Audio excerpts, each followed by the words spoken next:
Kamusta mga kaibigan? Maligayang pagdating sa aking channel. Kasama ko kayo sa isang mahusay na video na Turkish na aktor na si Engin Akyurek ay naging sentro ng atensyon ng madla. Media at sensationalist mundo ay napunta sa bansa focus. Ang mga imahe ng sikat na aktor na lihim na kinuha sa isang silid ng hotel ay humantong sa maraming mga haka-haka.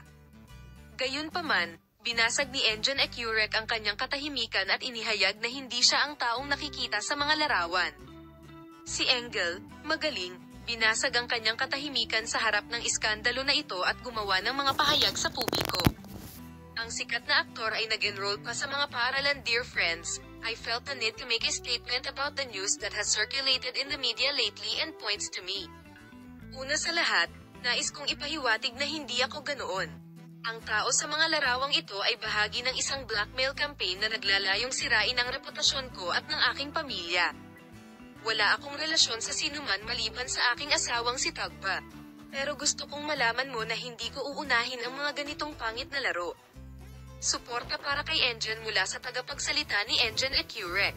Itinanggi ni Engin Akyurek ang mga akusasyon ng manlalaro at sinabi ang mga sumusunod.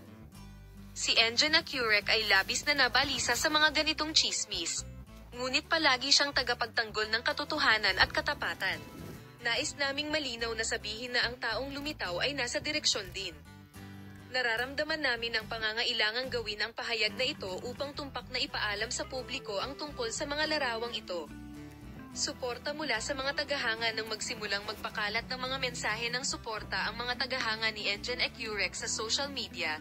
Maraming mga tagahanga ang nagbahagi ng mga mensahe na nagsasabing kasama nila ang sikat na manlalaro at nagtiwala sila sa kanya. Sinabi rin nila na pinanindigan nila si Engin Akyurek sa prosesong ito sa kanilang paniniwala sa kanyang katapatan at karakter. Salamat sa panonood ng video. Ibabahagi namin sa iyo ang mga bagong pag-unlad.